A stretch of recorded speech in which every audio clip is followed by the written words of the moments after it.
புல்வெளி புல்வெளி தன்னில் பனித்துளி பனித்துளி ஒன்று தூங்குது தூங்குது பாரம்மா. அதை சூரியன் சூரியன் வந்து செல்லமாய் செல்லமாய் கிள்ளி எழுப்புது எழுப்புது ஏனம்மா.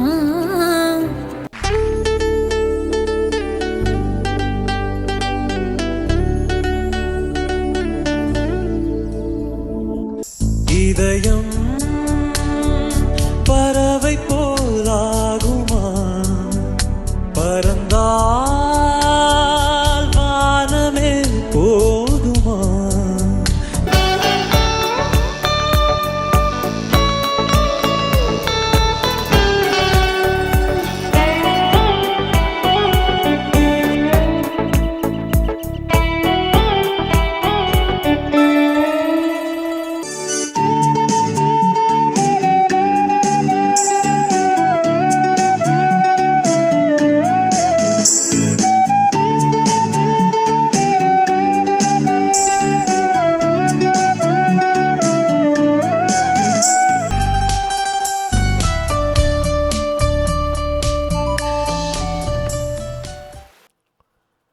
வணக்கம். நான் உங்கள் கவிஞர் வெற்றிவேந்தன் பேசுகிறேன். இது என்னுடைய 1755ஆம் கவிதைக்கான காணொளி பதிவு. இந்த புலனப்படத்தில் அதிகாலை பனிபொழியும் வேளையில் புல்வெளியில் புற்கள் நிற்கின்றன.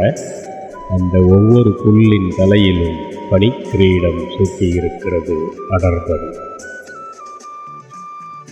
இந்த பனிக்கிரீடம் சுமந்து நிற்கும் புல்வெளியை கண்டதும் என் மனதில் தோன்றிய கவிதை.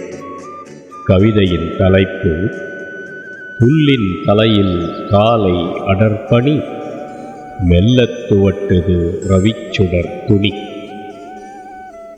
பனியில் குளித்து பச்சை புல்லெல்லாம் துளிர்த்து செழித்து நிற்கும் முட்டி, சனித்து நித்தம் வரும் ரவிக்கதிர் எழுப்பும் புல்லின் தலையை துவட்டி தட்டி.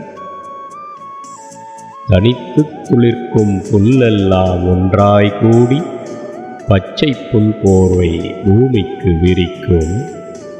கணிக்க ஒண்ணா பேரழகு நித்தம் பூமி பந்தின் மேல் காண தெரிக்கும்.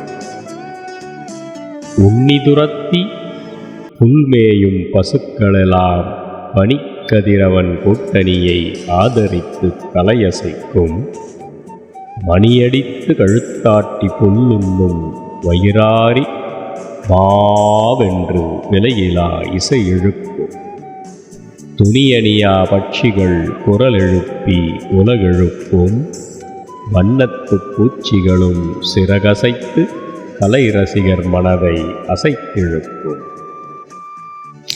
பனிமுடிக்கும் ஞாயிறு தினமும் எவர் ரசிப்பார் தன்னழகை என எண்ணி வருந்தாமல் தன் வேலையிலே அணிதிரளும் பல்லழகு நித்தமும் இங்கே பனிபொழியும் விடியற்காலை வேளையிலே.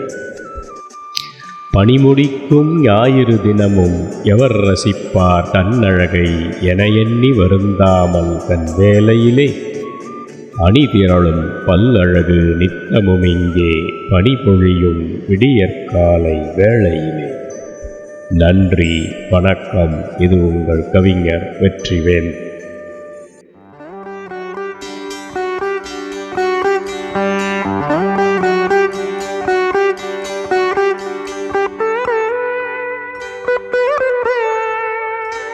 வானம் திறந்திருக்க பாருங்கள், என்னை வானில் ஏற்றிவிட வாருங்கள்.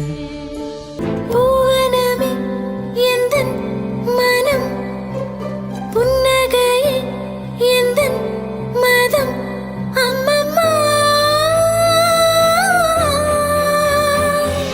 வானம் திறந்திருக்க பாருங்கள், என்னை வானில் ஏற்றிவிட வாருங்கள்.